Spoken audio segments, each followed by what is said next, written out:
Salut tout le monde. Alors aujourd'hui je vais vous montrer comment installer OS X 10.9 sur une clé USB ou même un disque dur, externe ou interne, ça revient au même en fin de compte.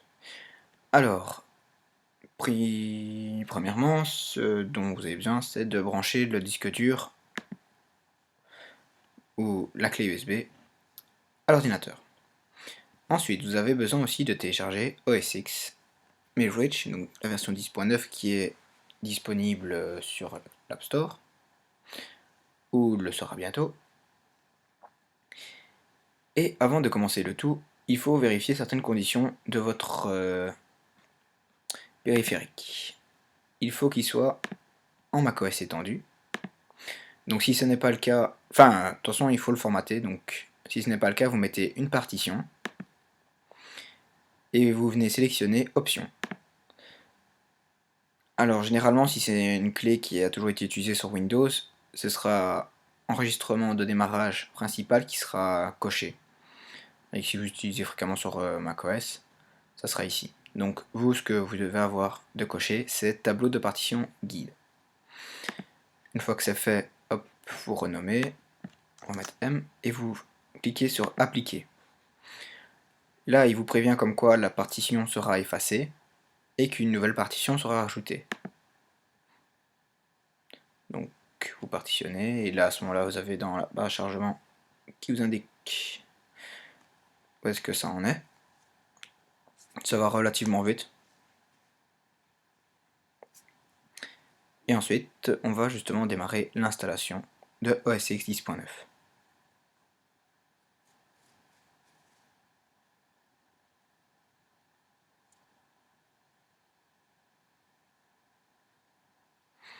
Voilà. Alors donc ensuite vous lancez le fichier d'installation. Donc vous avez la fenêtre OS X Mirage. Pour configurer l'installation de OS X Mirage, cliquez sur continuer. De toute façon, il n'y a pas d'autre bouton. Là vous avez règlement, si vous avez le temps, lisez-le. Il parle un peu des nouveautés, tout ce qui est plan, iBook et ainsi de suite. Plus de ce que vous pouvez faire avec ou pas. Donc vous cliquez sur OK. Vous acceptez. Enfin, j'ai lu que j'accepte. OK. Ici, ça c'est le disque dur principal, donc interne, et vous devrez cliquer sur afficher tous les disques.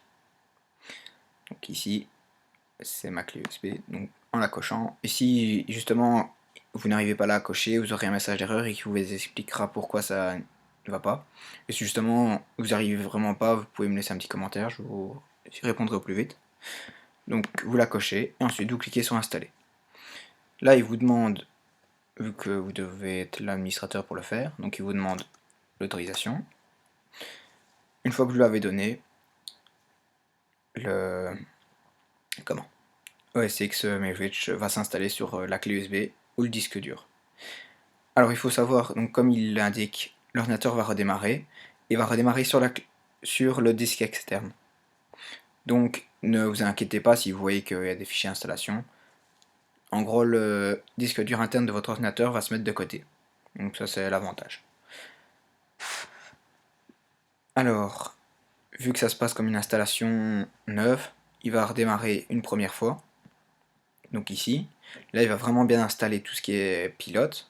Ensuite il redémarre une deuxième fois et là il vous met fin de l'installation. Et à la fin de l'installation, il y a OS X Mirage qui se lance.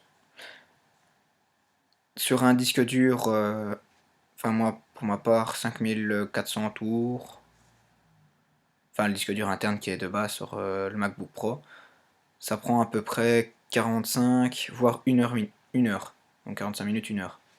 Donc sur une clé USB, un disque dur externe, faut voir, enfin ça doit prendre plus ou moins aussi 1 heure. Donc vous avez le petit décompte, et à la fin du décompte, ben, il redémarre et il vous prévient aussi. Et donc voilà, donc si vous avez des questions, vous pouvez toujours me les poser dans la description, et j'y répondrai au plus vite.